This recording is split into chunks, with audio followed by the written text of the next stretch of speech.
खतियान आधारित नियोजन नीति एवं स्थानीय नीति की मांग को लेकर टाइगर जयराम महतो का आंदोलन लगातार जारी है। कल विधानसभा से निकलने के दौरान या फिर यूँ कहेंगे कि रांची में कल जो घटना घटी है जिसमें इनके समर्थकों की गिरफ्तारी हुई, जयराम को भी गिरफ्तार करने का प्रयास किया गया था, फिर भी जयराम आंदोलनकारी की तरह एक सूझबूझ का परिचय देते हुए वो वहाँ से पुलिस से की नज़रों से बच निकले और अभी धनबाद पहुँचे हुए हैं। सीधे इनसे बात करते हैं। जयराम, ये बताइए कि क्या स्थिति रही कल कि आपको गिरफ्तार करने की कोशिश की गई, इसमें क्या मंशा थी सरकार की? कहीं ना कहीं आंदोलन को कंट्रोल करने की, आंदोलन को दबाने की पूरी कोशिश की गई थी। और अभी तक जो भी मेरा सभा होता था, मेरा जो आंदोलन होता था, वो चूँकि धनबाद जिला और प्रमुख बोकारो जिला के गाँवों में होता था, तो इसीलिए सरकार को फ़र्क नहीं पड़ रहा था। लेकिन चूँकि कल का जो आंदोलन था वो बिल्कुल राजधानी के बीच चौराहे पर बीचों बीच राजभवन के निकट था और भारी संख्या में पूरे राज्य से लोग तादाद में आए थे। स्वयंसेवक जो हैं वो लगभग 18,000 की उनकी संख्या है और वे लोग इस आंदोलन को कल रखे थे, उन्हीं को समर्थन देने के लिए हम गए थे। तो जब हम वहाँ गए, वहाँ लगभग मेरा 1.5 घंटा बीता। 1 घंटा हम भाषण दिए और आधा घंटा सबसे मिलने में, मीडिया से बात करने में लगा। उसी 1.5 घंटा के दरमियान ही हमें अरेस्टिंग की तैयारी चल चुकी थी। लेकिन चूँकि पुलिस फिराक में थी कि कब हम वहाँ से साइड होंगे, क्योंकि भीड़ में से अरेस्ट करना आसान नहीं होता है, तो वे फिराक में थे कि जब हम निकलेंगे घर की ओर तब वो अपना कार्य करेगी। और बिल्कुल वही हुआ। हम लोग 200 मीटर भी तय नहीं किए थे कि ट्रैफिक पुलिस हमें रोक लेती है। और जब रोकती है तो उनसे हम लोग पहला प्रश्न यही करते हैं कि भाई आखिर क्यों रोकें। हम लोग दोनों जो आगे बैठे हैं, सीट बेल्ट बांधा हुआ है, आप चेक कर लीजिए जो भी परमिट वगैरह, लाइसेंस वगैरह। बोला नहीं, हम लोग को इस गाड़ी का नंबर उसको रोकने का आदेश है। और उस समय उनका वॉकी टॉकी यहाँ कंधा पे लगा था, वो बज रहा था कि गाड़ी मिला। बोला हाँ सर, सफ़ेद गाड़ी है। तो नंबर बताया 0560। बोला हाँ यही गाड़ी है, सेम गाड़ी, उसको रोक के रखना है। उधर से आवाज़ आ रही है और किसकी आवाज़ वो हम लोग नहीं कर सकते क्योंकि वॉकी टॉकी का आवाज़ था। और फिर बोला गया कि ठीक है, उन लोग का मोबाइल ले लीजिए और गाड़ी को लॉक कीजिए और उन लोग को रोकिए। तो हम लोग का जब बात होने लगा तो इन साथियों ने कहा कि आप दूसरा गाड़ी हम लोग का आगे था, बोला इसमें बैठिए और आप निकलिए, हम लोग मामले को हैंडल कर देंगे। जिन्होंने रोका था उनको ये कहा गया था कि गाड़ी को रोकना है, लेकिन शायद उन तक हमारी फ़ोटो कहीं नहीं पहुंची थी।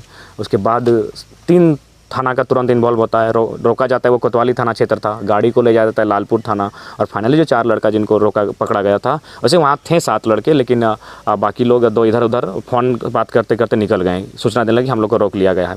और 4 को ये इसलिए रहे, ये लोग भी वहाँ से निकल सकते थे क्योंकि ट्रैफिक था और ट्रैफिक में लड़का को नहीं रोका जा सकता, गाड़ी रोका जा सकता था। ये गाड़ी खड़ा करने के बाद निकल सकते थे, लेकिन हमने स्पष्ट कहा सभी ने कि हम लोग को इनकी मनसा ठीक नहीं है, इसलिए गाड़ी नहीं छोड़ना है चाहे जो भी हो जाए। तो 4 लड़का गाड़ी के साथ रह गए और बाकी जो 3 थे वो एक मेरे साथ आ गए और बाकी 2 आपका पीछे जाके कॉल करने लगे, साथियों को सूचना देने लगे। ऐसे ऐसे हम लोग के साथ हो गया है। फाइनली इन्हें लालपुर थाना में गाड़ी रखा गया और इन्हें नामकुम थाना ले जाया गया। और उसके बाद तो समर्थक काफ़ी आक्रोशित हो गए थे और लग रहा था कि अब कहीं थाने पर ही ना चढ़ाई कर दी जाए, इस तरह की सिचुएशन उत्पन्न हो गई थी। तो उस समय आपने लाइव में आकर लोगों से क्या बात की थी? देखिए, हम जैसे ही हम लोग को गाड़ी को रोका गया और हम वहाँ से निकले, 5 मिनट भी नहीं हुआ, चूँकि उसी समय हम लोग को एक सूचना मिली कि सबसे पहला काम कीजिए, गाड़ी को लॉक कर दीजिए, क्योंकि अरेस्टिंग की तैयारी 1.5 घंटा पहले से चल रही थी कि जैसे ही लड़का भीड़ से हटेगा अरेस्ट करना। क्योंकि भीड़ थी वहाँ, लगभग 3-4 हज़ार की भीड़ थी, बहुत सारे लोग धरना पर बैठे थे, तो वहाँ पॉसिबल नहीं था टच कर पाना। तो ये सूचना थी कि जैसे ही वहाँ से वो निकलेगा घर के लिए, उसको टचअप करना है। तो फाइनली हम लोग को भी सूचना मिल चुका था कि चाहे कुछ भी हो जाए, आप लोग जो है अपना गाड़ी को लॉक कर लीजिएगा और चाबी मत दीजिएगा, बाकी वो जहाँ बोलता है जाने के लिए चल जाएगा, क्योंकि आशंका है गाड़ी में कुछ सामान, अवैध सामान रखा जा सकता है आपको मुकदमे डालने के लिए। तो इसीलिए हम भी लाइव आए और पहला जनता से यही संदेश दिए कि गाड़ी में अगर सामान भी रखता है तो हमको दुख नहीं है, चलिए केस मुकदमा होगा, लेकिन अनावश्यक बदनामी नहीं होनी चाहिए, अनावश्यक बदनामी ना हो। जो लोग उम्मीद किए हैं उनको हमने स्पष्ट कहा कि हमारी गाड़ी में केवल नारियल पानी 2 था, डाब, और आगे का जो डिक्की है उसमें कुछ कागज़ थे और बाकी कुछ भी नहीं था गाड़ी में।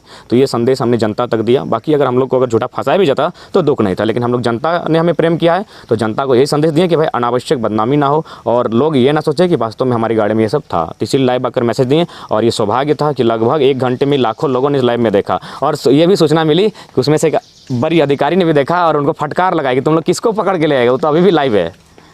तो एक बड़ी बात ये भी रही कि जो आंदोलन अब तक झारखंड के बोकारो, धनबाद और गिरिडीह के ग्रामीण क्षेत्रों में चल रहा था, वो आंदोलन जब रांची गया तो कितना सरकार डरी हुई दिख रही है इस परिस्थिति में?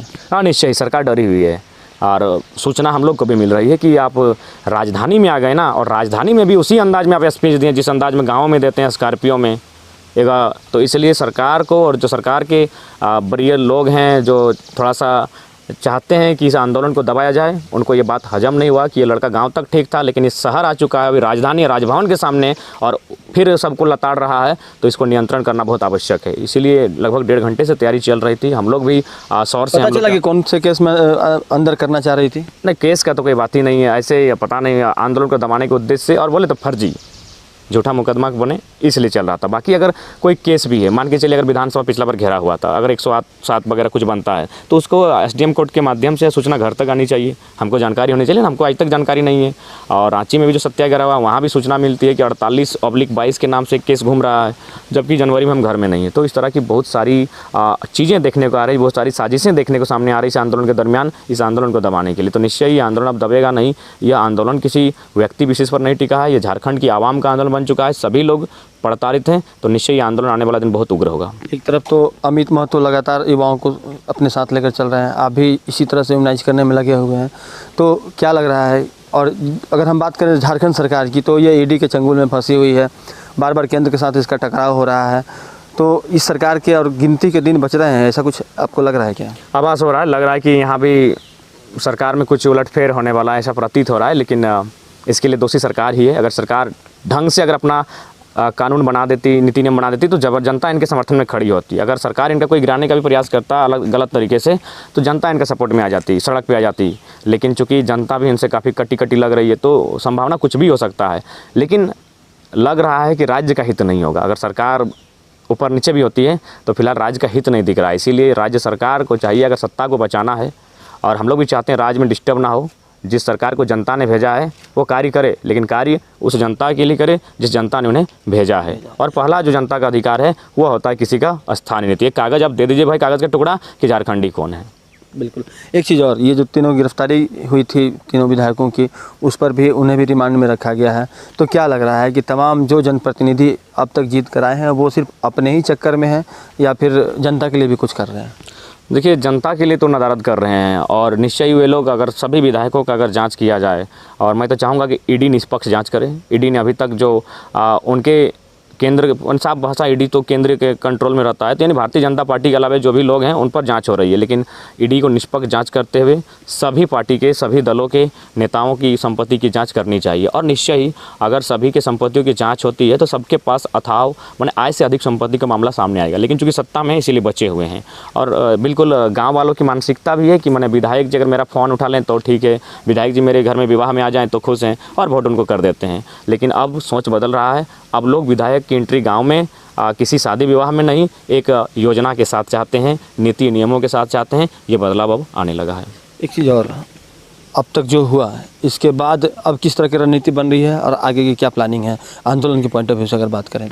देखिए, आगे निश्चय ही अभी तक हमने शांतिपूर्ण आंदोलन किया है, लेकिन अगर बात शांति से नहीं बनती है तो थोड़ा सा उग्र आंदोलन होगा। और युवा, क्योंकि इस आंदोलन को युवा लीड कर रहे हैं, और युवा तैयार हो चुके हैं इसके लिए, अपने आप को भी तैयार कर रहे हैं, अपने आप को तपा रहे हैं, अपने आप को गला रहे हैं, अपने आप को सांचे में ढाल रहे हैं कि एक बृहद आंदोलन का रूप हम लोग दे सकें। तो जिला स्तर पर बंदी वगैरह होगी, चक्का जाम किया जाएगा, या फिर सीधे राज्य स्तर पर ही होगा? देखिए, पहले जिला स्तर से ही बात होगी, और जिला स्तर के बाद फिर हम लोग राजधानी भी कुछ करने का काम करेंगे। तो उसके लिए बहुत ब्रीफ प्लानिंग होनी चाहिए, उसके लिए प्लानिंग चल रही है। और कंटिन्यूली हम लोग जो वकील टीम है उनके साथ बैठ रहे हैं, जो बुद्धिजीवी वर्ग है उनके साथ बैठ रहे हैं, जो पुराने आंदोलनकारी रह चुके हैं उनके साथ बैठ रहे हैं, और लगातार एक सशक्त निर्णय सामने आएगा। और निश्चय ही आने वाला दिन बहुत बड़ा आंदोलन देखने को मिलेगा। दूसरे राज्यों से सपोर्ट मिल रहा है इस तरह के आंदोलन के लिए? हाँ बिल्कुल, अन्य राज्यों से भी सपोर्ट मिल रहा है। बहुत सारी टीम हैं जो मिलना चाहते हैं, हमारी बातों को वे भी अपना स्थान देना चाहते हैं, और इस पर रिसर्च भी करना चाहते हैं कि हमारी आंदोलन कहाँ तक सही है, क्या वाजिब है। तो इसलिए बहुत अन्य राज्यों के लोग भी संपर्क में हैं, अन्य राज्यों के आंदोलनकारी भी संपर्क में, वे लोग भी समय समय पर हौसला बढ़ाते रहते हैं। बिल्कुल। तो अभी जिस तरह से जयराम ने स्पष्ट किया कि सरकार जो है वो कहीं ना कहीं इस आंदोलन से डरी हुई है कि जब झारखंड का युवा जग जाएगा और वह अपनी मांग के लिए राजधानी कुछ कर सकता है, राजभवन तक पहुंच सकता है, तो क्या वह सरकार को हिलाने की क्षमता नहीं रखता है? अगर इस तरह की सोच सरकार में आ गई है तो माना जा सकता है कि सरकार कुछ न कुछ इन आंदोलनकारियों के लिए सोच तो ज़रूर रही है। लेकिन सरकार भी अभी जिस तरह से अस्थिर बनी हुई है, ईडी के तमाम छापेमारी की वजह से परेशान है, इसके विधायक जो हैं वो इन दिनों जेल में हैं, तो कहीं ना कहीं सरकार की जो मुश्किलें हैं वह बढ़ेंगी, इस बात से भी इनकार नहीं किया जा सकता है। लेकिन इस बीच जो बातें सामने आ रही है वो यह है कि खतियान आधारित आंदोलन, ये जो स्थानीय नीति की मांग है, नियोजन नीति की मांग है, इन तमाम चीज़ों को लेकर आने वाले वक्त में यह आंदोलन बृहद स्वरूप लेने वाला है। क्योंकि अभी भी इसे कम नहीं कहा जा सकता, क्योंकि झारखंड के सभी राज्यों, क्षमा करेंगे, झारखंड के अगर सभी जिलों को इसने टच कर लिया है तो एक बड़ा जो युवा वर्ग है वो अगर जयराम के साथ या फिर जो अन्य आंदोलनकारी अलग अलग जिलों से लीड कर रहे हैं उनके साथ अगर हो चुके हैं तो आने वाले वक्त में यह आंदोलन अगर हिंसक रूप लेता है तो एक बड़ी नुकसान देखने को मिल सकती है।